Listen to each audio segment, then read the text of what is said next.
Hola,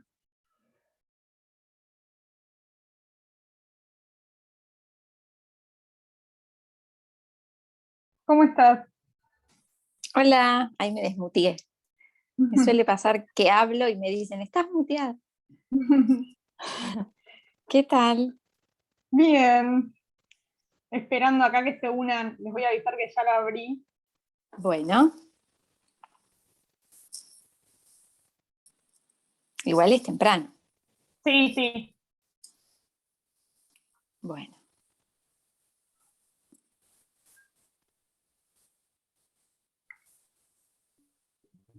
bueno, me voy a mutear mientras. ¿Está Dale. bien? Sí, sí, obvio.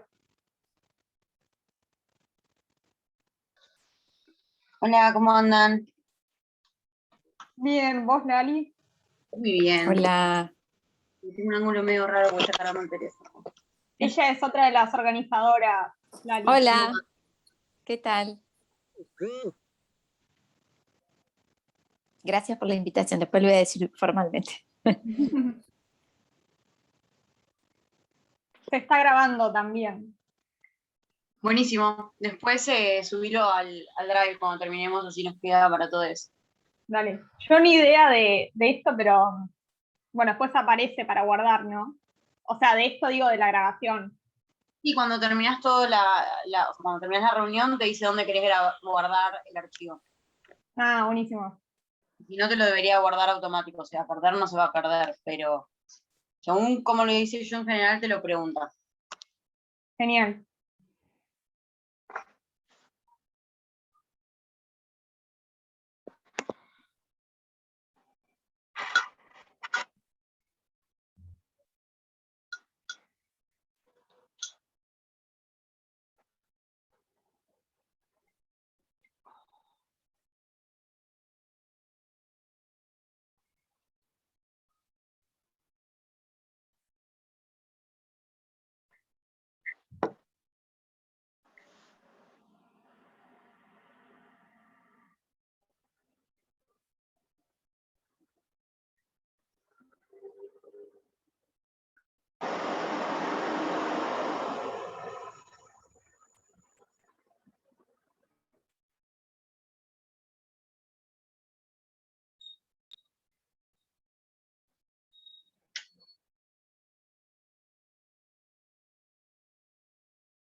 Ahora vamos admitiendo a gente.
Anda a...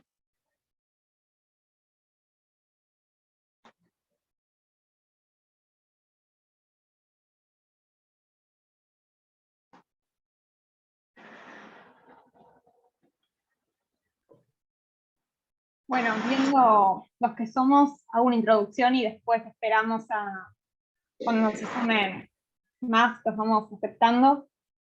Bueno, bienvenidos al último encuentro del año de Generando la Ciencia Política. Bienvenida, Mariela, y gracias por venir y por sumarte.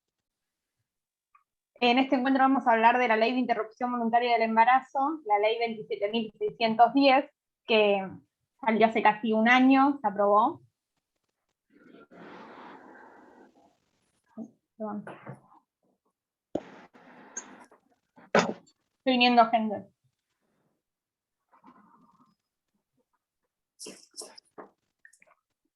Bueno, Mari, antes te presento. Mariela Fuentes Esparza es psicóloga y psicoanalista, es investigadora UASIP, profesora en enseñanza media y superior de psicología por la Universidad de Buenos Aires, es docente de las materias psicoanálisis de escuela francesa y de metodología psicoanalítica en la Facultad de Psicología de la Universidad de Buenos Aires. Bueno, buenas tardes. Gracias por la invitación. Muchas gracias. Un gusto estar acá. Vamos a tratar de pensar algunas cosas. Espero no hacer una cosa muy de clase, porque yo estoy acostumbrada a dar clase. ¿Miren cómo es esto? Una cosa, espero no hacerlo muy conceptual. Tuvimos una primera charla por chat con Nicole, donde ella me propone hablar bueno, sobre esta temática del mes, el aborto y la ley de interrupción voluntaria, ¿no? Y del embarazo. Y bueno, ¿qué opinaría una psicoanalista a propósito de qué es ser madre, el deseo de maternar, la salud mental desde la salud pública? ¿Sí? Estos conceptos fueron los de comienzo, digamos. Y después ya que tuvimos una charla así de videollamada, entramos a pensar, tipo un brainstorming, y dijimos, ¿qué conceptos podemos pensar con esto? ¿Qué se te ocurre, Diego? ¿Te gustaría que yo hable? Bueno, ley, que es un gran concepto también, lo piensa el psicoanálisis de una manera interesante, castración, cuerpo, y salieron otros varios, bastante complicados, que nos llevaría mucho tiempo desarrollarlo en todo su esplendor. Vamos a tratar de recortar el asunto. Sin embargo, antes de eso, para organizar un poco este tema de la invitación que le hacen a una psicoanalista, a ver qué puede decir al respecto, es que me parece que a la luz del tema del aborto y en clave justamente de lo que es la interrupción voluntaria, parece que se puede pensar, primero, que una psicoanalista no habla en nombre del psicoanálisis, porque el psicoanálisis es una práctica, en principio y en primer lugar, que se fundamenta en su praxis misma. Por eso no es una ciencia. Se arma ahí debate, ¿viste? ¿Qué dicen los de la ciencia? No sé qué. No importa eso al psicoanálisis. El psicoanálisis es una praxis y además es un discurso. Entonces, como saben, hay un micrófono que está encendido y que me hace como una lluvia. Ahí está, muchas gracias. Como saben, Freud, el creador del psicoanálisis, el padre del psicoanálisis, arranca con el asunto escuchando a las mujeres, ¿no? Tiene detractores y tiene gente que también lo sigue todavía, Freud, por suerte. Pensemos que el tipo arranca en la época victoriana, se lo ha leído bastante mal, y luego entonces a continuación lo tenemos a Lacan. Si lo tienen a Jacques Lacan, el francés, de ya de 1900, muere en el 80 el hombre, y lo relee a Freud. Entonces, interesante es pensar cómo un neurólogo en 1800, finales de 1800, comienza a escuchar a las mujeres que tenían dolencias, les pasaban cosas y nadie les daba demasiada bolilla, más bien ninguna. Entonces, él arranca y crea el psicoanálisis a partir de escucharlas, a las que devienen las histéricas, ¿sí? En su modo de diagnóstico, no en un modo... ¿Alguien preguntó algo? Ah, pensé que escuchaba vos.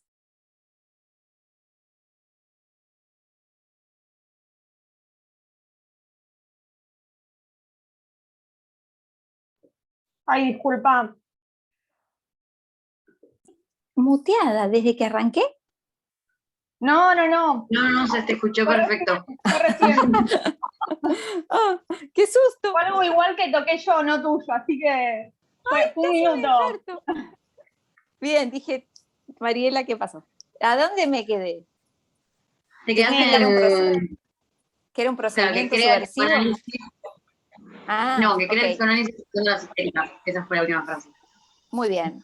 Entonces, como saben, él comienza escuchándolas y el procedimiento de comienzo es la sugestión o la hipnosis. Les ponía la mano en la frente, bueno, las hipnotizaba hasta que una dice, sáqueme esto, déjeme hablar, ¿no? Mira, el tipo dice, qué alegría, porque a mí esto me recostaba. Al tipo le recostaba hipnotizar a las mujeres. Entonces, se crea el procedimiento de la talking cure, ¿no? La cura por la palabra. Y decía que es subversivo el psicoanálisis, porque fundamentalmente se trata de que uno paga para perder. Es subversivo entonces porque es el reverso del capitalismo. Y uno paga para perder un lugar, y un lugar que seguramente es incómodo, por eso uno va al analista, a decirle dónde le aprieta el zapato. Entonces, los analistas tenemos fama, los lacanianos, que no es que no somos freudianos, los lacanianos freudianos, tenemos fama de hablar difícil y de que nos gustan los jueguitos de palabras. Esto no creo que sea así. Lo que sí creo es que el psicoanálisis apunta al sinsentido. Y que apunte al sinsentido no quiere decir que se pueda decir cualquier cosa. Entonces hay que ser muy respetuoso del asunto. Vamos a pensar entonces en la cuestión de la ley de interrupción voluntaria del embarazo, porque ante todo es algo, la ley que organiza. Toda ley es aquella que dice lo que se puede hacer y lo que no se puede hacer. Como fundante es la ley de prohibición del incesto.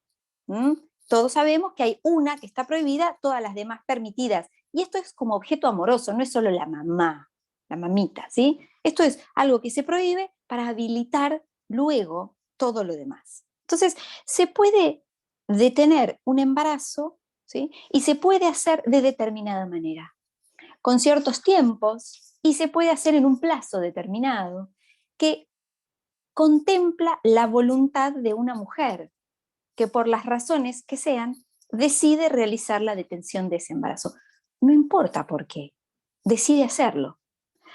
Me parece que tenemos que poner entonces el acento en la palabra voluntad, que es una interrupción voluntaria, porque de esta manera se visibiliza y se nombra a un sujeto que es activa en tomar una decisión y que esta decisión es respetada, cuidada y acompañada por la ley, por el Estado.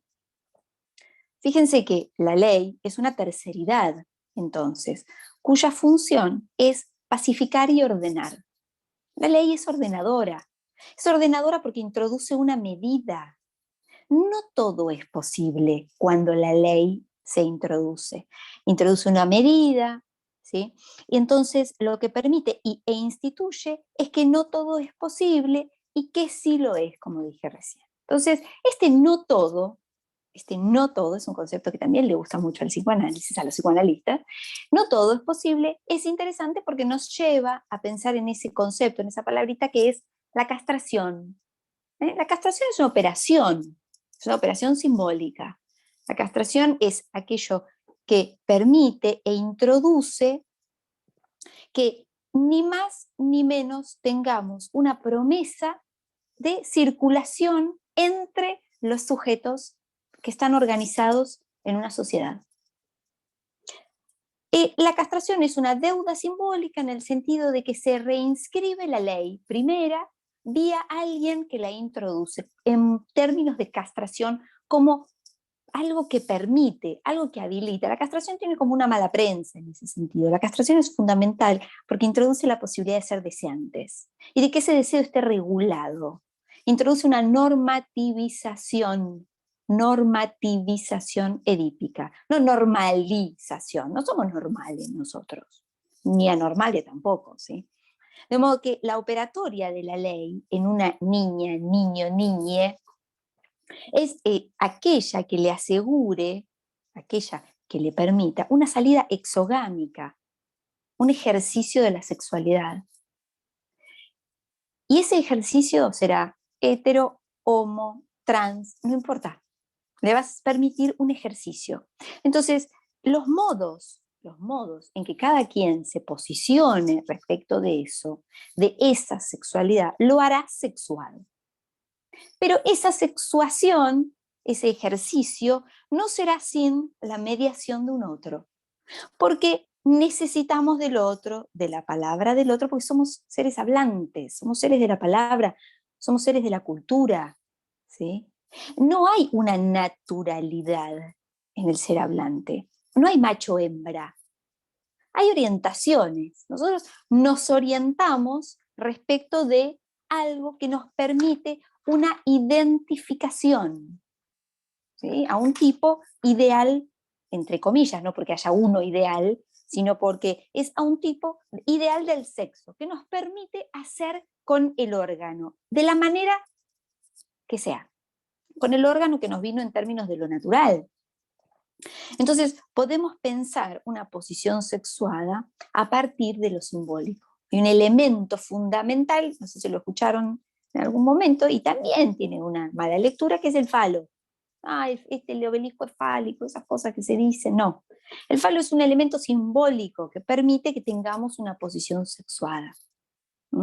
Porque señala y designa que no hay en lo social, en lo cultural, macho y hembra. Eso es lo que viene a mostrar, a señalar este objeto simbólico por excelencia. Marca y designa eso, de modo que en términos de los sexuados que somos, tenemos una identificación, ¿sí? Y para el psicoanálisis, en principio no hay una identidad, sí hay una identificación en términos de poder hacer. Porque respecto a la sexualidad, podríamos pensar con Freud algo de lo traumático. ¿En qué sentido? Este es otro concepto que habíamos hablado con Nicole, que estaba bueno pensar, el trauma.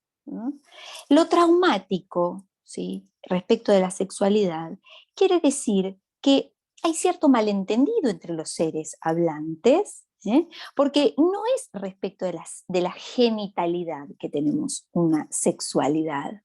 Fíjense que en la naturaleza no hay contradicción. El perro y la perra no se malentienden, ¿vieron? Ellos se comunican por eyecciones o por ladridos, alaridos. Los animales se comunican sin malentenderse. No está esto de me clavó el visto, no sé si escribirle, le escribí yo la otra vez. Ahí hay entendimiento perfecto. No hay contradicción en la naturaleza. En la naturaleza no se puede, no llueve y no llueve, no. O llueve o no llueve.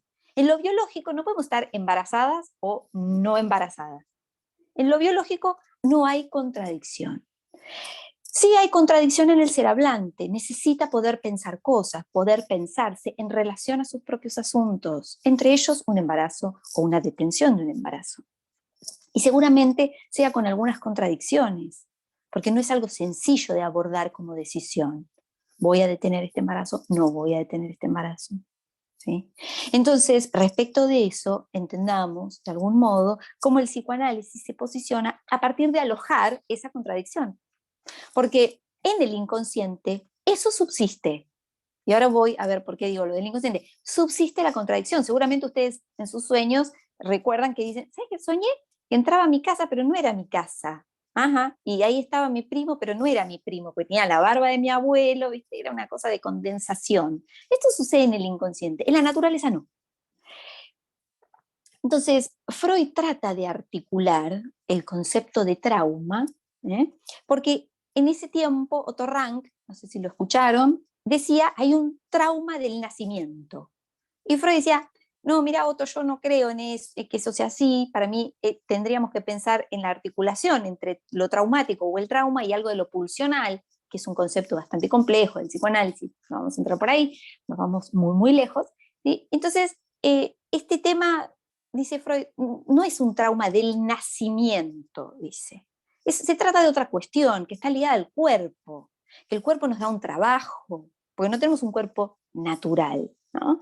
Entonces Freud empezaba a pensar eso Y hay una cita que yo traje de Lacan, no sé si alguna vez lo escucharon, el tipo tiene fama de que escribe raro, mal, o sea, muy difícil, que no se lo entiende. Yo traje una cita que a mí me parece que es muy clara, el seminario 10, La angustia se llama, y dice así, a propósito de lo traumático, ¿sí? Dice, la angustia, ¿voy bien en el ritmo? A veces voy como muy apurada. ¿Voy bien? ¿Se entiende? Sí. Súper. Dice, la angustia fue elegida por Freud como la señal de algo. Este algo, dice Lacan, ¿no debemos reconocer aquí su rasgo esencial en la intrusión radical de algo tan otro? ¿Vieron que Lacan habla del otro con mayúscula? Bueno, dice, algo tan otro para el ser vivo humano como constituyente, es algo tan radicalmente otro como constituyente, dice, ¿sí? Para él, en el hecho de pasar a la atmósfera, al mundo, salir a ese mundo donde debe respirar. De entrada, literalmente, se ahoga, se sofoca. Esto le pasa al niñito, a todos nos pasó, todos, todas, todes. Salimos al medio, pasamos del acuoso al gaseoso y nos ahogamos. Había que respirar. Entonces dice, esto es lo que he llamado el trauma. No hay otro. El trauma del nacimiento, lo que no es separación respecto de la madre, sino aparición en sí de un medio profundamente otro. Entonces, esto es lo traumático. ¿En qué sentido? ¿Por qué lo traje? Porque traumático es no tener con qué responder ante una situación que pueda sobrepasarnos, angustiarnos, asustarnos. Teniendo una ley, algo de eso quedó ordenado, evidentemente, ¿no? Por eso ponemos el acento en la palabra voluntaria respecto de la interrupción del embarazo, porque apoyadas, apoyades, pero la mujer es la que pone el cuerpito ahí, ¿no? Apoyadas como colectivo de mujeres en una ley que es soporte, que acompaña, conteniendo sin duda esa decisión, porque es una decisión tanto avanzar como detener, llevar adelante, como poner un freno a eso, ¿verdad? Y aquí, entonces, el otro concepto que es fundamental, que es el deseo de maternar, que eso debe estar como condición para que se lleve adelante un embarazo. Si bien para el psicoanálisis el deseo es un concepto monumental, porque define Freud al deseo como aquello imposible de satisfacer. El deseo no se satisface, ¿m? El deseo es algo que empuja, ¿está bien? El deseo es producto de una operación, allí donde hemos nacido y hemos necesitado de que alguien nos cuide, porque nacemos, vieron, en un estado de indefensión espantosa. Cuanto más evolucionada la especie, más relación de dependencia al otro de los primeros cuidados. Entonces, nace el niñito y grita, ¡ah! Viene alguien, lo agarra, ay, che, ¿qué le pasará? Bueno, debe tener hambre, y le da. Pero vieron que eso no es exactamente, era parecido, ajustadito, más o menos. Entonces, de ese encuentro entre algo de lo natural, lo biológico y la palabra, en tanto yo creo que le pasa esto, tomo esta decisión, hay un resto, y eso se llama el deseo. De manera que el deseo de maternar, nosotros lo vamos a pensar como el anhelo, las ganas, deseo en el sentido más literal, no para el psicoanálisis, ¿sí? Ganas suena poco. Tengo ganas de tener un hijo, es medio poco. O tengo ganas de no tener un hijo, no. Es algo que debemos pensar como fino, ¿no? Pero llevándolo a su versión de anhelo, ¿sí? Como condición de posibilidad mínima para que una mujer sostenga una concepción, ¿sí? Podríamos decir que tiene que querer sostener un embarazo para alojar a esa vida, a ese bebé, que va a ser luego de ese bebé un hijo. No estaba de antes, es una función también, hacer de eso un hijo. Entonces, el deseo, tal cual como lo pensamos en psicoanálisis como el deseo inconsciente, es esa definición que para Freud es eso que no se satisface, y para Lacan, seguro escucharon, el deseo es el deseo del otro. El deseo es el deseo del otro. Entonces, eso da cuenta del inconsciente, eso se puede pensar en un análisis. Bueno, quiero ser madre por tal motivo, no quiero ser madre por tal motivo.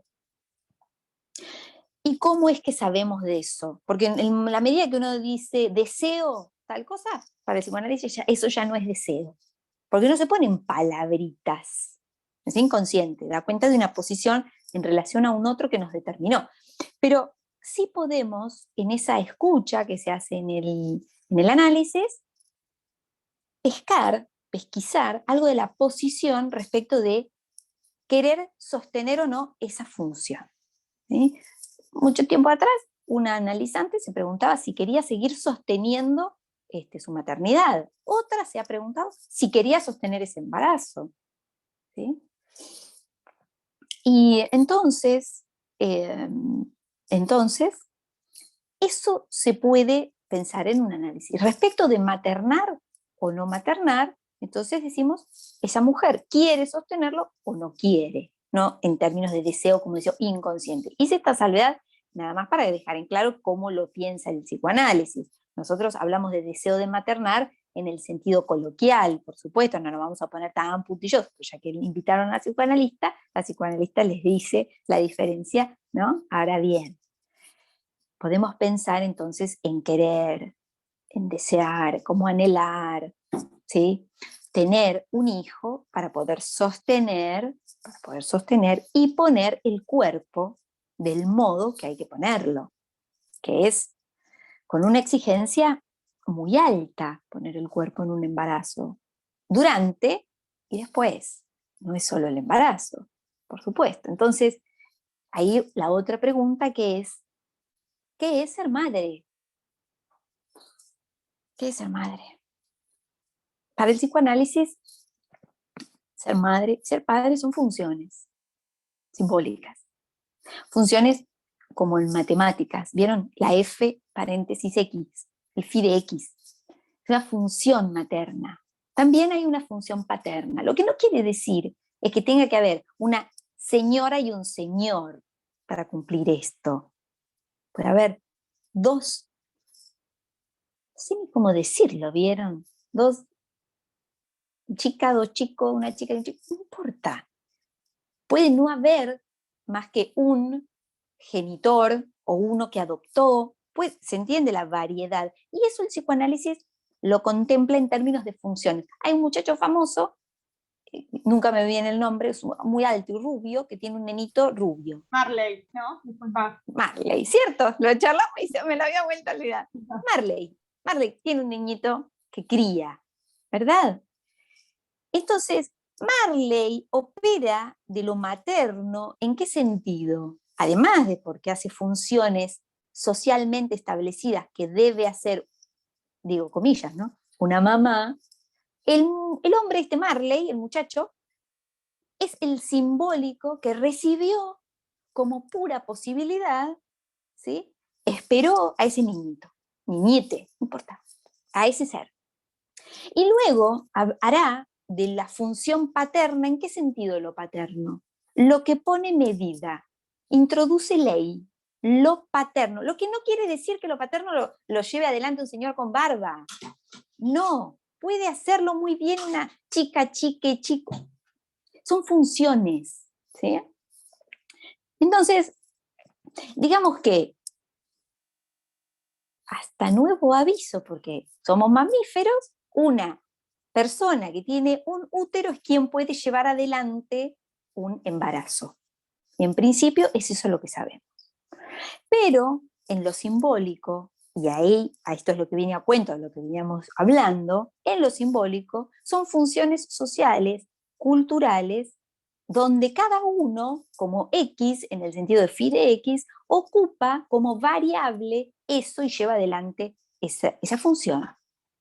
Estamos de ese modo enlazados a una lengua, seríamos inviables sin eso. Por eso Lacan dice, el inconsciente es el discurso del otro. Por eso decimos, el inconsciente está estructurado como un lenguaje común, como un y común lenguaje.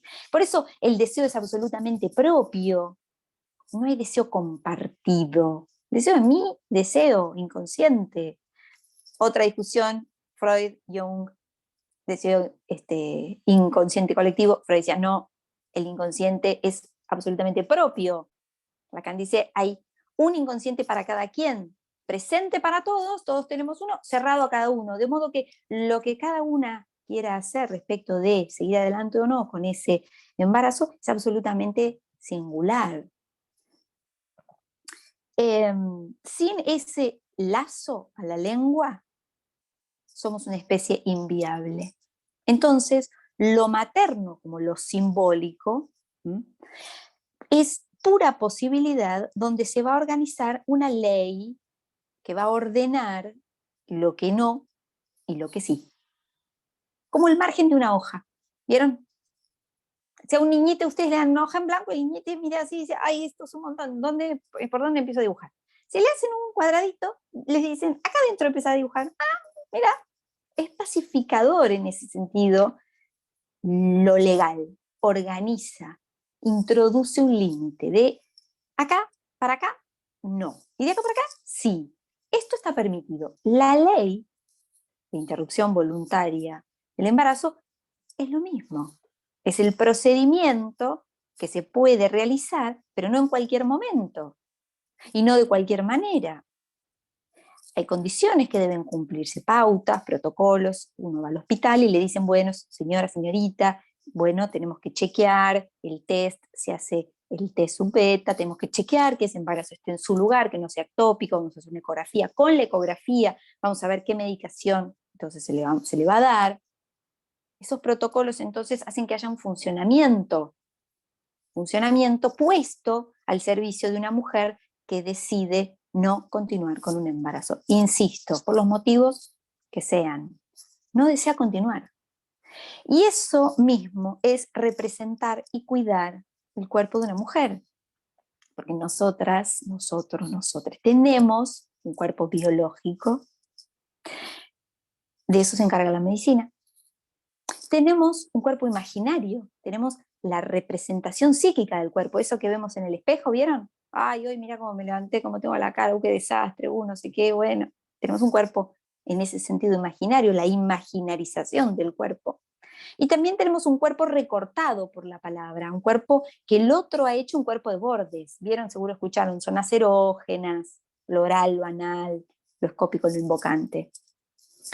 Ese cuerpo es aquel que el otro sostuvo, produjo con sus primeros cuidados. Son 3 modos de pensar el cuerpo. En psicoanálisis no trabajamos con este cuerpito. Sí, por supuesto que si un analizante tiene algún inconveniente, dice, ¿chequeaste tal o cual cosa? Con mucho dolor de cabeza, supongamos. ¿Chequeaste tal cosa? ¿No? ¿Fuiste al médico? Y después, bueno, pensamos si eso es un síntoma analítico. ¿Es que nos comemos el helado por la frente? No, lo mandamos al médico también, ¿no? Entonces, el responsable, ¿sí? Este otro responsable de los primeros cuidados es aquel que organiza un cuerpo, que hace de nosotros un cuerpo en el sentido simbólico, de borde, pulsional, ese concepto que dije, no nos metamos por ahí. Entonces hoy sucedió algo muy lindo, mi hija del medio, que está en primer año, me dice, mamá, ¿vos de qué vas a hablar hoy de la IVE? Porque yo también tengo que hablar en el colegio de eso, y además tengo que hablar de anticoncepción y de embarazo adolescente. Y nos pusimos a charlar otra vez al respecto, muchas veces ya hemos charlado, hemos ido a las marchas, ¿no? Con la mayor también. Y entonces, fíjense cómo se establece una red, ¿no? Se establece un vínculo, algo que nos organiza. Qué maravilloso que es haber parido una ley. Yo esa sensación tenía esa madrugada, que seguro estábamos todos desconectados ahí, chochas, chochos todos. Esta ley nos pertenece. Hemos gestado entre todas, todos, todes, esta ley. Es una herencia inapelable para nuestras hijas, nietas, porque las leyes nos hacen, a mi gusto, libres y también responsables, nunca culpables. Ese es otro concepto interesante. Con esto voy redondeando. Nunca culpables. Lacan dice, somos culpables solo por haber retrocedido ante nuestro deseo. Con lo que ya dije del deseo, ustedes dirán, ah, Mariela, qué lío. Bueno, pensemos esto. Casualmente, ley y deseo son las dos caras de la misma moneda. Porque algo se prohibió, se permitió todo lo demás. Entonces, fíjense cómo están anudados de este modo lo social, lo cultural, lo institucional, a propósito de una decisión fundamental que cualquier acto de una persona, de una mujer, puede llevar adelante sin la mirada moral y religiosa. Entonces, la ley nos anuda, nos enlaza, nos hace trama en el sentido de que nos avala sacándonos de cualquier clandestinidad. Esto me parece fundamental. Nos autoriza y permite que nuestro acto esté regulado, reglado, organizado y habilitado. Bueno, dejo por acá, si les parece. Si hay preguntas. Muchas gracias, María, muy interesante. Y al final hacemos las preguntas.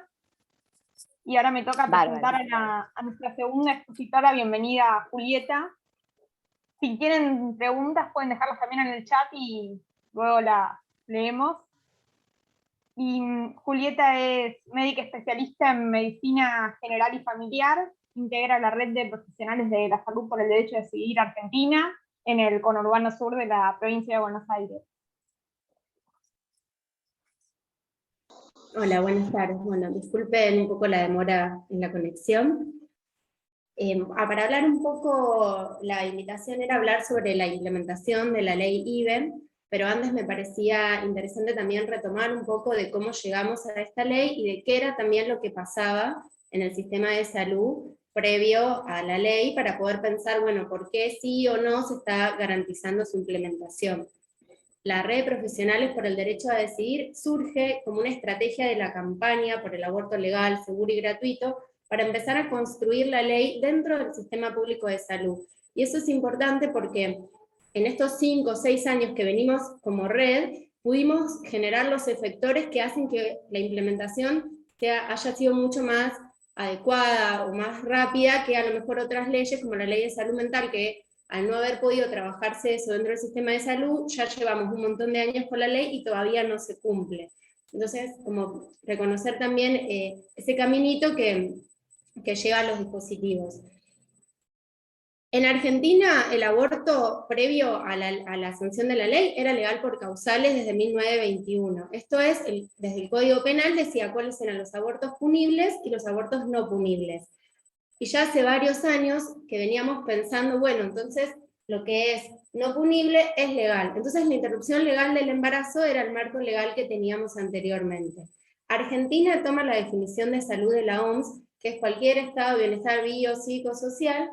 Entonces, cualquier afectación a cualquiera de estas 3 áreas de la salud era una interrupción legal del embarazo. ¿Qué hacía que eso no fuera tomado por los equipos de salud? Los sesgos. El modelo médico hegemónico que decide sobre los cuerpos de las personas. Por eso es importante el trabajo de la campaña, que pudo dar la discusión, tanto en el marco legal, haciendo el tableo, visitando a cada uno de los legisladores, como también cuestionarnos esto, ¿no? En la academia, en las facultades, bueno, de qué manera se piensa, se construye la salud, digamos, y en todas las áreas en particular. La campaña ya hace varios años que tiene las cátedras libres sobre el aborto como problema de salud pública, que tienen sociales, que nosotros construimos también en la Facultad de Medicina de la UBA y en todas las universidades del país, que es un poco poner en jaque este modelo médico hegemónico de atención. Y particularmente desde la red de profesionales pensamos una salud que es feminista, que es, bueno, ponernos a nosotras en el rol de acompañar los procesos de salud, enfermedad, cuidado. Y esto es respetar la autonomía de las personas, brindar transparencia activa, que es dar toda la información y es la persona la que decide qué es lo que quiere hacer con su vida en ese momento. Y el rol del Estado es acompañar que lo que la persona decida sea de forma segura. Y acá también me parece importante hacer la salvedad de que nosotros hablamos de abortos seguros e inseguros. Muchas veces los abortos seguros no son dentro del sistema público de salud, digamos. Hay organizaciones que ustedes las deberán conocer, por ejemplo, Socorristas en Red, que hace años viene acompañando abortos seguros en las casas, de manera ambulatoria, que no eran en el hospital, ¿no? Como también para destruir un poco de, bueno, lo que es clandestino, o si es en el hospital va a ser seguro. No, todavía tenemos un montón que construir dentro del sistema público para que todas las intervenciones dentro del hospital y centros de salud sean seguras. Y esto hace también a la formación, ¿no? Bueno, cómo nos formamos las personas que acompañamos estos procesos y desde qué lugar nos paramos para pensar la salud de manera integral. ¿Qué es esto? No es solamente ver lo biológico, sino ver todo el contexto de las personas. Y lo que cambia la ley al poner el eje en lo voluntario es que a nosotras no nos importa por qué la persona quiere interrumpir ese embarazo. Lo que a nosotros nos importa es cómo llegó a un embarazo no planificado, no deseado, que no desea continuar, para ver con qué herramientas podemos acompañarla. Es, por ejemplo, si no tenía acceso a métodos anticonceptivos porque en su centro de salud en el hospital no había, porque está dentro de una relación de violencia de género que no permite que ella pueda decidir con qué cuidarse, cómo no cuidarse. Y a partir de ahí es como la acompañamos en el proceso. Por eso me parecía importante como remarcar que nosotras ya hace muchísimos años que venimos garantizando dentro del sistema de salud con el marco de interrupción legal, y que lo que hace que sea voluntario nos facilita a nosotras lo que se llama la causal. A partir de nuestra ley, es una ley mixta. Habla, por un lado, de poner plazos en términos de semanas, hasta 14 semanas es voluntario, a partir de la semana 15 rige el sistema anterior, que es el sistema de causales, que ahí sí es con el Código Penal, que dice los abortos que son punibles son los que son considerados delitos, los no punibles son aquellos que son practicados cuando hay una afectación a la salud de la persona, que ahí es, digamos, la disputa política de la salud de manera integral, que es lo que tiene que llegar a todos los efectores de salud, cuando hay una afectación a la salud de la persona o proviene de violencia sexual o violación, digamos. Por un lado pone el término de los plazos, que es esto, ¿no? El de, bueno, con hasta las 14 semanas voluntario, y después por otro lado el sistema de causales, de, bueno, seguimos teniendo el mismo problema, que eso es un obstáculo hoy en día para la implementación, de quiénes son las personas que diagnostican esas causales. Porque si es un profesional de la salud que es obstaculizador o que considera la salud meramente desde el lado biológico, por ejemplo, un proyecto de vida que en este momento no es un proyecto de vida maternal, no lo va a considerar una causal suficiente, entonces va a negar ese embarazo. Cuando también nuestra bibliografía, que toma definiciones de la OMS, que podemos estar a veces de acuerdo y a veces no, pero la OMS dice que exponer a una persona a una maternidad forzada es igual a tortura. Entonces, dentro de nuestro sistema de salud no se están cumpliendo con eso porque se está exponiendo a las personas a tortura o al riesgo de abortos inseguros, porque las personas que se les niega la interrupción en el hospital o centros de salud, lo van a hacer, si no tienen la información adecuada para garantizarlo de forma segura, con un acompañamiento feminista y demás, van a terminar expuestas a interrupciones inseguras como veníamos antes. Entonces, ese, por ejemplo, es uno de los obstáculos que tenemos hoy en día, que es con el segundo trimestre. A la vez, al estar la ley, se insta a los efectores de salud a que se empiece a garantizar todas las situaciones.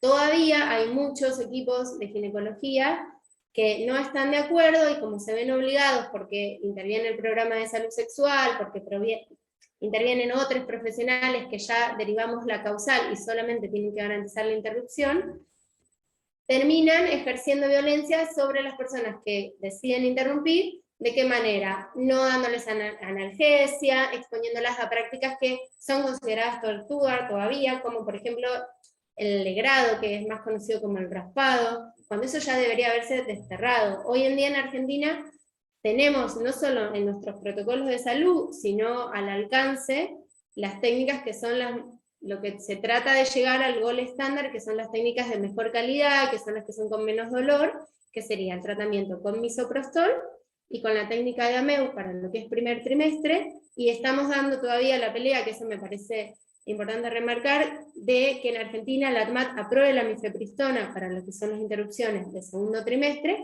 para garantizar técnicas adecuadas que sean esto con el menor dolor posible, y que garanticen la efectividad del tratamiento, porque lo que sucede muchas veces es que si el tratamiento no se terminó si es un aborto incompleto, se exponen a raspados otra vez, bueno, y hay como todo, hay un circuito que forma parte de los obstáculos de la implementación hoy en día. Pero bueno, como cosas a favor de la ley es esto: por un lado, nos ahorra todo lo que es primer trimestre, la parte burocrática de hacerla causal, como bueno, las personas ya solicitan la práctica, sí se abre, porque nosotros consideramos que un aborto de calidad es cuando se abre el abanico de situaciones de, bueno, cómo se llegó a esta situación, de qué otra manera te podemos acompañar, si la persona quiere, si la persona no quiere. Muchas veces se abren redes que la persona no conocía, que podían usar en su barrio, o de otros profesionales, por ejemplo, no sé, necesita alguna interconsulta con trabajo social, con salud mental, y de esa consulta se puede abrir. Se garantiza la práctica. En la provincia de Buenos Aires, hoy en día estamos teniendo el tratamiento que es misoprostol.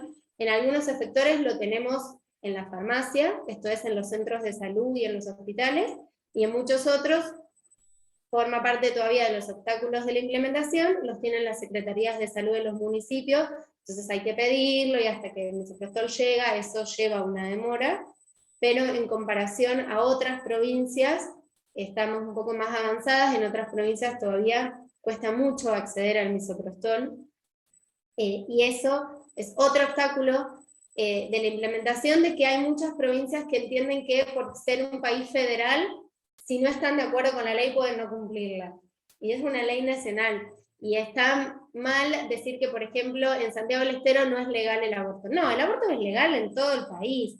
Digamos, lo que generó la ley es que fuera nacional, y que nos diera un piso para que el sistema de salud se haga cargo de todas esas interrupciones que quieren ser resueltas en el sistema de salud.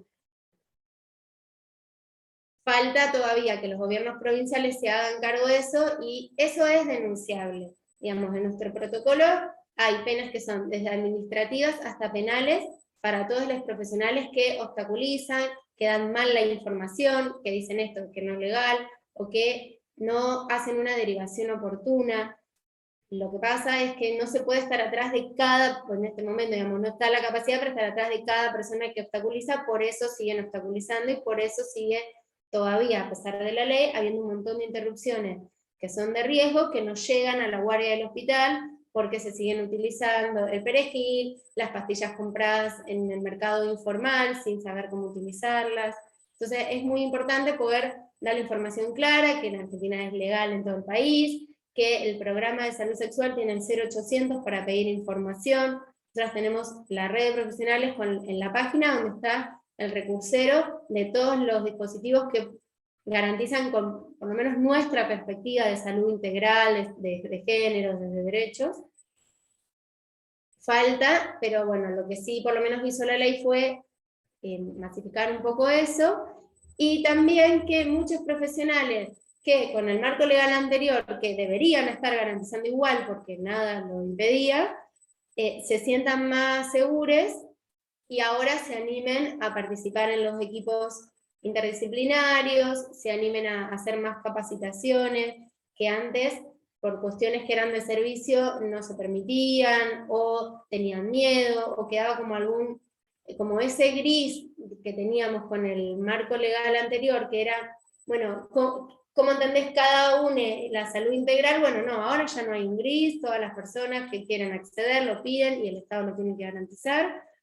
El cómo es lo que ahora es como también la batalla del 1 a 1, de, bueno, es este cómo, de manera responsable, amorosa, o bueno, como kiosquito de misoprostol, sin dar analgesia. Digamos que eso es lo que nosotras, por lo menos, de las que militamos por una salud feminista, no estamos de acuerdo. Bueno, también vayan diciéndome si es muy rápido, ¿no? Como capaz hay cosas que ya las hablaron y no quiero como repetir. Pero bueno, en cuanto a cómo se fue construyendo dentro del sistema de salud, bueno, fue desde las redes que fuimos armando, que éramos personas que ya veníamos garantizando antes, que nos encontramos en red, y eso hizo que, por ejemplo, el año pasado en pandemia, cuando el Estado empieza a fabricar desde 2018 y el año pasado hace una compra grande de misoprostol para ya tratamiento específico de interrupción legal del embarazo, sean los efectores de la red los primeros que recibimos el misoprostol y no sea la distribución como por ejemplo cartilla de remedial a todos los efectores. Porque todavía nos pasa esto, no todos los efectores garantizan. No sé si venían trabajando o no sobre cómo son las interrupciones, si será algo que quieren que los comparto, ¿no? Como al hablar del tratamiento en sí. Sigo avanzando. Sí, si tenés ganas de compartirlo. Bien, bueno, cuando las personas llegan al sistema de salud y solicitan, bueno, o comentan o dicen que tienen un embarazo, se pregunta si ese embarazo es buscado, es deseado o no, y qué quiere hacer. Si es en primer trimestre, hay dos formas, digamos, que hay lo que diferencia un aborto seguro de un inseguro es esto. Primero, constatar que hay un embarazo, que puede ser simplemente con un test de embarazo, constatar que sea de primer trimestre, que puede ser con ecografía o puede ser por semiología, si la persona tiene síntomas de embarazo o no. Y esto lo explico porque no es necesaria la ecografía obligatoria. Eso muchas veces ha sido un obstáculo y nuestros protocolos y los protocolos internacionales lo aclaran un montón. No es necesaria la ecografía previa. La realidad es que en la provincia de Buenos Aires tenemos los medios para hacer ecografía. Por lo menos lo que es las grandes ciudades, en el conurbano, la ciudad de La Plata, hay ecógrafos en los hospitales o hay centros de los municipios donde se puede mandar a hacer la ecografía, y lo que fuimos creando fue esta red de turnos cuidados para que la ecografía sea la semana siguiente. Les digo, hace 10 años poníamos en el diagnóstico reducción de riesgos y daños, después cambiamos por aborto no punible, después desde el 2017 poníamos diagnóstico ILE, y ya desde este año diagnóstico IBE. Esto es para que el ecografista que reciba esa orden sepa que no es necesario que le explique a la persona lo que está haciendo, que solamente haga el diagnóstico de lo que ve y le dé el informe. ¿Es violencia obstétrica hacer escuchar, por ejemplo, los latidos o empezar a hacerle preguntas a la persona? Digamos, el ecografista no va a hacer el tratamiento. Entonces su única función es darnos el informe de lo que ve y ya está. Y esto también se lo cuento porque también es denunciable la violencia obstétrica, y es importante que lo tengamos en cuenta porque muchas personas después vienen con las consecuencias de todos los comentarios inapropiados e inoportunos que le han hecho los ecografistas, y eso se tiene que acabar. Si tenemos forma, o si la persona quiere, confirmarlo por ecografía, y si no, cualquier persona entrenada puede hacer un diagnóstico o puede diferenciar si es un aborto de primer trimestre, de segundo, y si es un embarazo ectópico o no. Entonces eso en el consultorio ya se puede hacer. Y si ya diagnosticamos que es el primer trimestre, que no hay un embarazo ectópico, y la persona quiere hacer el tratamiento ese día, ya se puede realizar el tratamiento. No hay límite en nuestro protocolo menor de a cuántas semanas hay que hacer el tratamiento. Sí, por una cuestión de la práctica, de fallas de misoprostol, nosotras sugerimos hacerlo a partir de la semana 7. Pero si la persona está de 5 semanas y quiere abortar, puede hacerlo, si le falla, lo vuelve a intentar. Hasta 3 veces el misoprostol se puede volver a intentar una y otra vez. Después de 3 veces ya se sugiere otro tratamiento. Hasta la semana 13 se puede hacer de manera ambulatoria, entre la semana 13 y 14 se sugiere en el segundo nivel, que sería en el hospital. Eso es una sugerencia, ya a partir de la semana 15, que coincide también con el cambio legal de pasar de IBE a ILE, ya a partir de la semana 15 es de buena práctica hacerlo con internación. Después se va viendo situación a situación, si la persona prefiere hacerlo en su casa o no. El misoprostol, en este momento tenemos el de fabricación nacional, que lo hace Laboratorios Lips de Santa Fe, y tenemos el de Laboratorio Domínguez, que es, digamos, la marca comercial, que es el que más se vende en las farmacias. Eso también fue un avance del feminismo y de los movimientos, poder dar la discusión de que se necesitaba el misoprostol para el tratamiento específico. Antes se utilizaba una medicación que se llamaba Oxapros, que era una combinación de misoprostol con diclofenac.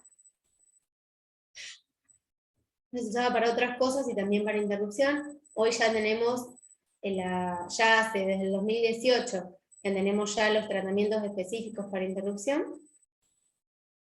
Es con 12 pastillas, se pueden aplicar vía sublingual o vía vaginal, y lo que va a generar, se aplican de a 4 por vez, son 3 dosis, y lo que va a generar son contracciones como una menstruación. Sí es importante hablar de la analgesia previa. El misoprostol puede generar fiebre, puede generar más síntomas gastrointestinales, si la persona venía con ya náuseas, vómitos, es de buena práctica darle Reliberan y hacer todo el tratamiento farmacológico de los otros síntomas, como también los tratamientos no farmacológicos, como explicarle que se puede poner calor, que puede tomar té de manzanilla y ejercicio de elongación. Digo, hay un montón de otras prácticas que acompañan, que hacen a que la práctica sea segura. También esto de que ella vuelva también a su decisión, a que está tomando esta decisión para algo mejor para su vida, entonces que pueda hacer cosas lindas de ese día, no es necesario que haga reposo absoluto. Sí, nosotras recomendamos que ese día se lo tomen para poder aplicarse bien las pastillas. Si se siente cómoda puede ir a trabajar, si no se siente cómoda puede quedarse a reposo una semana, eso lo maneja cada persona. Y también cuánto le afecta o no en su vida, eso es muy diferente en cada persona. A nosotras nos ha pasado de acompañar situaciones que no han necesitado casi ni control posterior y que no han querido volver a hablar del tema, y sido todo así tranqui, y personas que a lo mejor nos han pedido seguir viniendo un par de veces más para seguir charlando de lo que pasó. Incluso hay organizaciones feministas que hacen encuentros post-aborto que tienen que ver con, bueno, poder charlar esto, poder sacarnos los estigmas sociales, poder identificar qué de lo que me angustia es propio o en realidad es ajeno, cómo se van también trabajando todo eso, y también cómo seguimos trabajando las sexualidades del deseo, ¿no? Que esa persona pueda después volver a reencontrarse con su cuerpo y con lo que quiere desde un lugar del cuidado y de lo que ella quiere, y que hay personas que no le generan nada, y personas que le genera como, bueno, no quiero tener relaciones nunca más, bueno, no, eso de dónde salió, bueno, como eso también lo vamos trabajando en las entrevistas. Con esto lo que quiero decir es que no necesariamente una interrupción es algo traumático o no traumático para la vida de una persona, es como, hay tantas formas de transitarlo como personas en el mundo. Lo que sí, después de esos días que está con el sangrado, que es como una menstruación, que puede durar 7 días, y cortarse, o puede seguir como un manchón hasta su próxima menstruación, sí tiene que venir a hacer un control posterior. En pandemia la mayoría de estos controles los hacemos de manera telefónica, para evaluar si es completo o incompleto.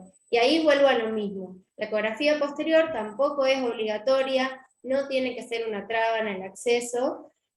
Sí es de buena práctica hacerla, pero si no se puede hacer por semiología, personal entrenado puede hacer el diagnóstico de aborto completo o incompleto, y esto es, con semiología es con una entrevista, no necesariamente revisando a la persona. Esto lo digo porque ahora lo que está pasando, como están garantizando un montón de equipos de ginecología, se expone a las personas a prácticas que no son recomendables, por ejemplo, tactos vaginales. No hace falta hacer un tacto vaginal para hacer el diagnóstico. Digamos, con una palpación abdominal, con algunas preguntas dirigidas, se puede hacer. Y en ese tercer momento en la entrevista, se charla también sobre métodos anticonceptivos, porque si la persona quisiera, incluso el día que se aplica el misoprostol, puede empezar lo que son los métodos hormonales, y si quiere colocarse el DIU, tiene que hacerlo sí, un tiempo posterior, pero no tanto. Eso con respecto al misoprostol ambulatorio. También la persona, si no se siente segura, o no tiene los medios, o no tiene, por ejemplo, vive en un barrio que no es urbanizado, o que no tiene las condiciones, no sé, por ejemplo, vive en un asentamiento, no va a tener un baño cómodo, no va a estar cómoda, puede pedir hacerlo en el hospital, incluso con misoprostol, y eso se tiene que garantizar. Y en el hospital también vuelve a lo mismo, la aplicación la hace la propia persona. Muchas veces pasa que cuando las personas piden hacerlo en el hospital, se exponen a tactos innecesarios, es como, bueno, lo que diferencia en el hospital es el contexto, es que va a estar más controlada porque a la persona le da más seguridad, o en el caso de que haya tenido una contraindicación para el uso del misoprostol ambulatorio, para controlar esa contraindicación. La otra técnica segura para el primer trimestre es el AMEU, que es lo que ya destierra a lo que era el raspado o el legrado. El AMEU es la aspiración manual endouterina, que también se puede hacer de manera ambulatoria, y es un poco lo que se está empezando a hacer muy de a poco, que tiene que empezar a masificarse más en los centros de primer nivel, en los centros de salud, porque es una práctica que vos vas y te vas en el día. Hay como todavía muchas rigideces y egos profesionales con que la práctica sea en el hospital, lo cual eso genera un obstáculo porque en el hospital muchas veces hay menos turnos, hay menos lugar porque atienden otras demandas de urgencia, entonces es un obstáculo hoy todavía poder elegir con qué tratamiento. Lo que dice el protocolo es que vos podés elegir si es con misoprostol o es con AMEU. La realidad es que lo que hoy tenemos es el misoprostol y el AMEU para algunos casos. Lo que estamos tratando es que cada vez sean más casos para que realmente sea electivo. Esto también, igual, tener la ley nos posiciona desde otro lugar a la hora de exigirlo al programa, porque ya con un protocolo, ya con la ley, ya lo podemos exigir desde otro lugar, y bueno, nosotros no estamos garantizando una atención de calidad, al no poder dar las dos opciones. Y el AMEU no sé cómo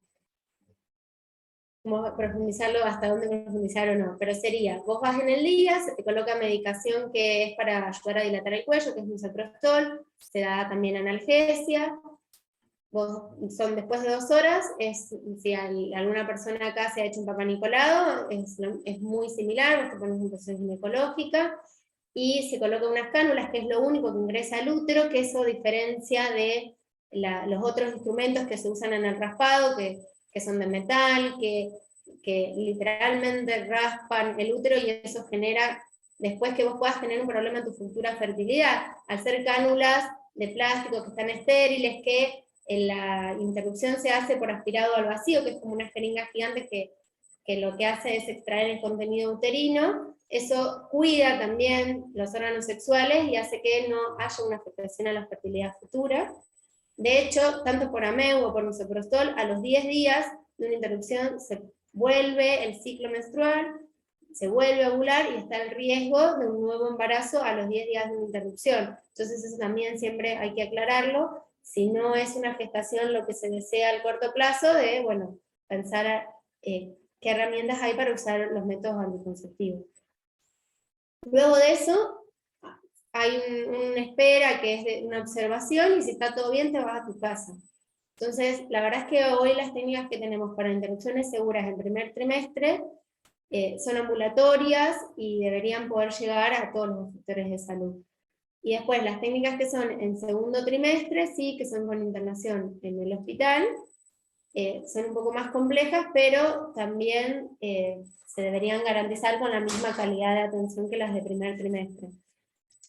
La mifepristona es el tratamiento de gold estándar, es el de mayor efectividad y calidad, que es lo que hoy en Argentina tenemos, pero solo para algunos casos, por eso es necesario que la apruebe la ACMAT para que el Estado pueda comprarla. Hoy en día se puede usar, pero necesitamos ese paso para garantizar abortos de calidad. Eso por un lado, y por otro lado, todo lo que tiene que ver con los anticonceptivos, que en pandemia hubo medio como la fruta y la verdura, ahora tenemos inyectables, ahora tenemos DIU, ahora eso hace que la implementación no sea adecuada, porque no se está cumpliendo una ley que es anterior a la ley de interrupción voluntaria del embarazo, que tiene que ver con la ley de educación sexual integral y con la ley de procreación responsable, que garantizarían los anticonceptivos. Tampoco se está garantizando las vasectomías en todos lados, ni las ligaduras tubarias. Eso sí es un problema de reorganización del sistema de salud que vino en la pandemia, pero con esa salvedad tampoco se está garantizando y eso es lo que complica la correcta implementación.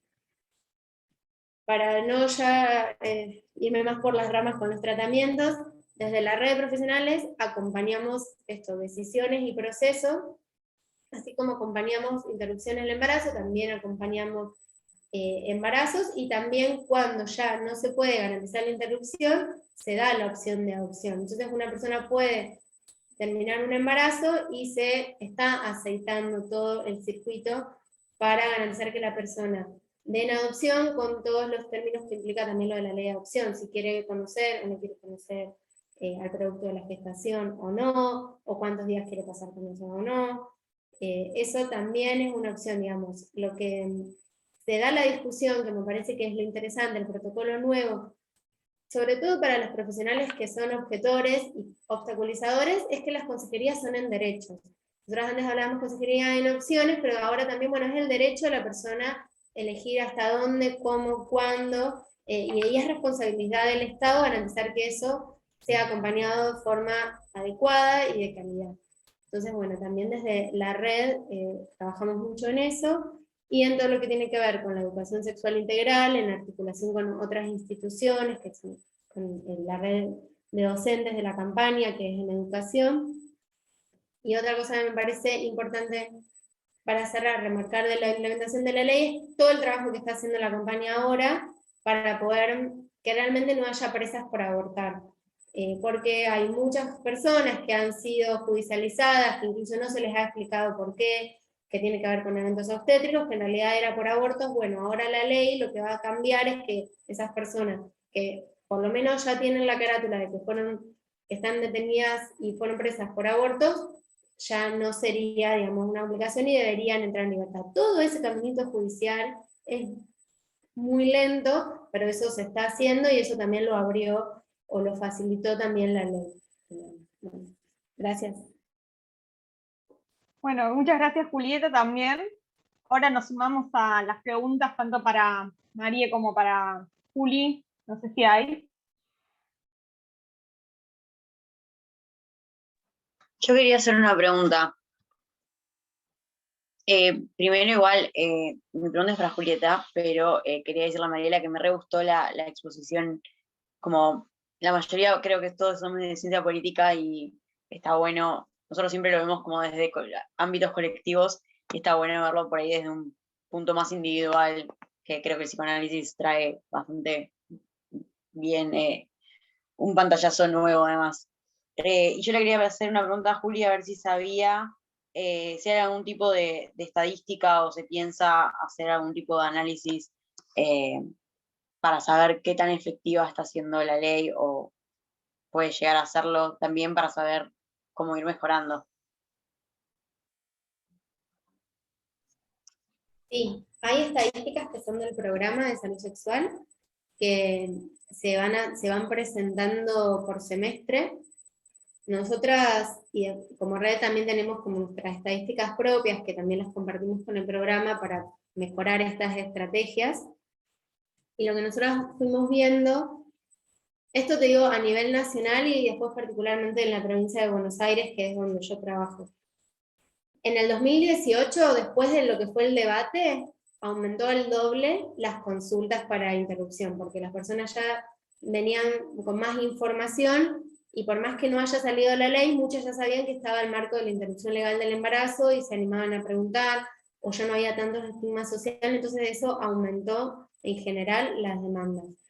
Y en lo que fue en el diciembre de 2019, enero 2020, no, perdón, de 2020-2021, también aumentó un montón, al doble la demanda. Eso se ve en las estadísticas de la cantidad de consultas.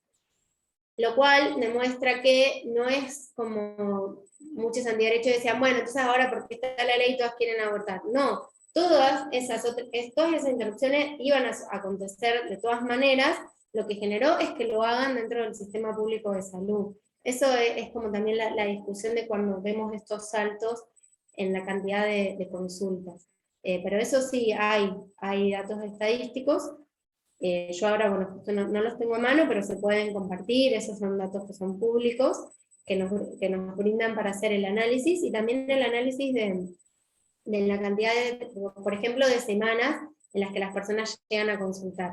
Cuando el año pasado fue el aislamiento, los 2 primeros meses de aislamiento, nosotros tuvimos un registro en abril y mayo que las personas se acercaron a consultar con embarazos muy avanzados, y después eso fue bajando.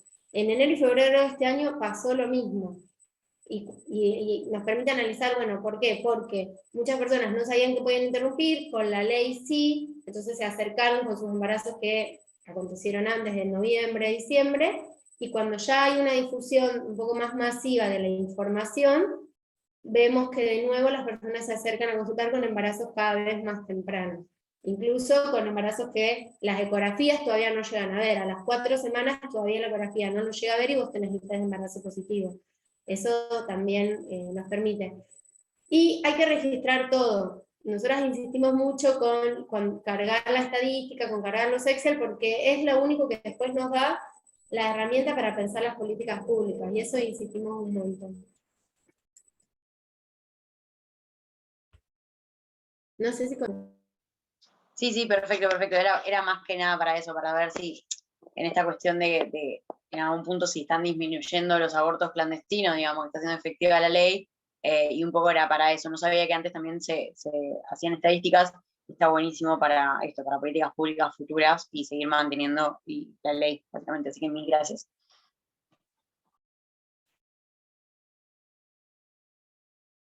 Sí, y te cuento, bueno, les cuento algo, ustedes que son de ciencias políticas, también todo está sesgado políticamente. Nosotras en el 2018, en uno de los centros de salud donde yo trabajo, habíamos pasado la estadística de todo el año que habíamos realizado en ese momento, eran como 250 interrupciones legales del embarazo. Cuando se comparte la estadística a nivel de región sanitaria sexta, que es zona sur en la provincia de Buenos Aires, decían que en Lanús, en primer nivel, había habido 0 abortos. 0. Y fue como, ¿cómo 0 si nosotras pasamos la hoja 2, que es digamos, la herramienta oficial? No hubo 0, o sea, por lo menos ya de por sí en este centro de salud hubo 250. Después hay que contarlas en el hospital o en otro centro de salud que garantizaran, no había otro centro de salud que garanticen en Lanús, pero eso fue por una cuestión política de que el municipio no quería ser un municipio abortero. Entonces, vos cuando pasás la hoja 2 a través de la Secretaría de Salud, y la Secretaría de Salud la pasan a región sanitaria, no las habían pasado a propósito. Entonces fue como, no se correlacionaba los datos oficiales con lo que habíamos pasado como red, por ejemplo, al programa. Y sin embargo, que eso también son las articulaciones políticas. El programa de salud sexual de la provincia dijo, bueno, no, yo con esta estadística a este centro de salud va a ser el primero al que le voy a dar misoprostol. Y sin embargo, el dato como oficial de región sexta decía que no había aborto. Nada, datos de color para que entiendan de que a veces por más que hagamos estadística, hay otras cuestiones que intervienen en el medio que hacen que esas estadísticas o no lleguen o sean utilizadas de forma muy sesgada. ¿Y hay alguna otra pregunta? O si no, yo tengo una, pero no sé si alguien más quiere decir algo.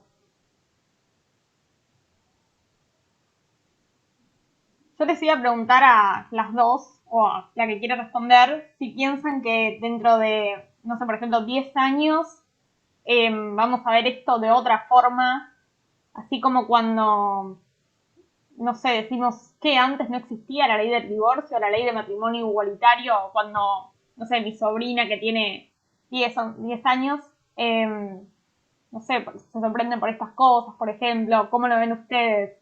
Si se va a decir antes no existía una ley que nos garantice la interrupción del embarazo.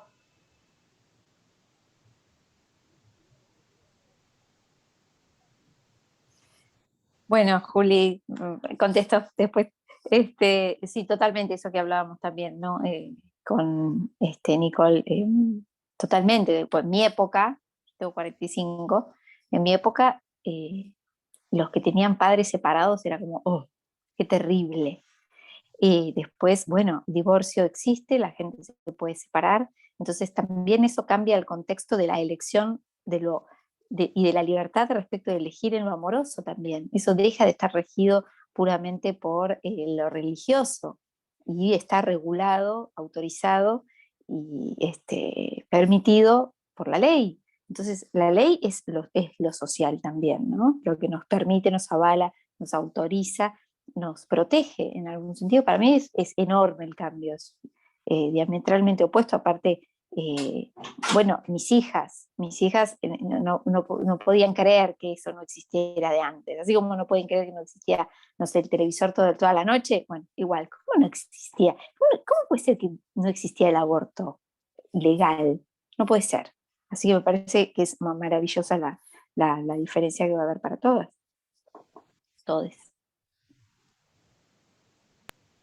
Sí, yo creo que en 10 años vamos a poder estar mucho mejor en la discusión social, pero que todavía va a faltar, digamos, y me preocupa, o por lo menos a muchas compañeras de salud nos preocupa a veces que también los antiderechos van avanzando y es como, bueno, hay que estar alertas, digamos. Ganamos la ley, pero la ley es una base para seguir construyendo otras formas de salud que sean integrales, que respeten la autonomía.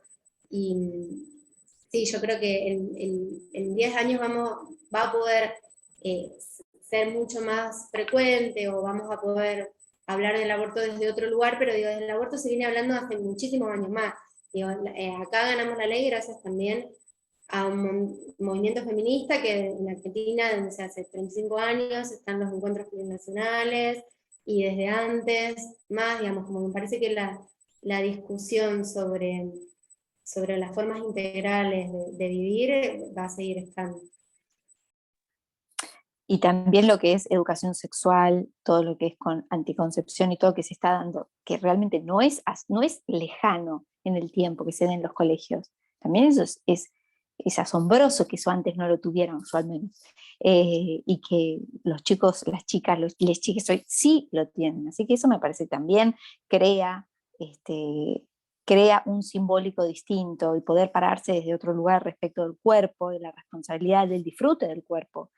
También eso me parece muy importante, del cuidado y el acompañamiento, y poder dirigirse a un hospital.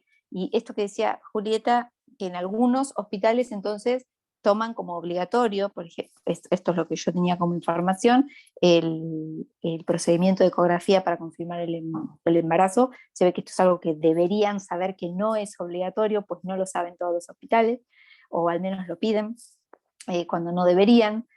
Así que sí, se ve que todavía falta mucha información, y que sea bien transmitido, ¿no? Porque se escucha esto. Sí, algo pequeño en relación a eso. No, lo que hace la discusión sobre el aborto, sobre la vida en general, nos posiciona a los profesionales de la salud en poder cuestionar nuestra formación y poder acompañar los procesos de las personas sin querer nosotros decidir sobre el cuerpo de otros. Porque, por ejemplo, lo de la ecografía está en el protocolo. O sea, si garantiza niveles en el protocolo y saben que no es obligatorio. Es por una cuestión de sesgos o miedos profesionales que se siguen realizando prácticas que no tiene que ver para mí con que estén anoticiados o no, sino con una discusión más personal, profesional, de qué manera se acompañan esas interrupciones. Porque los protocolos nuestros son claros, e incluso en Argentina desde el 2015, en el Ministerio de Salud tenemos un protocolo que es muy similar al de ahora. El protocolo de ahora se han cambiado algunas cuestiones que tienen que ver con la consejería en opciones, o con facilitar algunos circuitos, con aclarar lo de las semanas, pero la información está. Cómo la usamos es la discusión.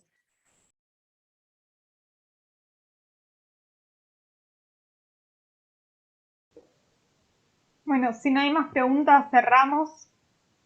¿Hay más o terminamos?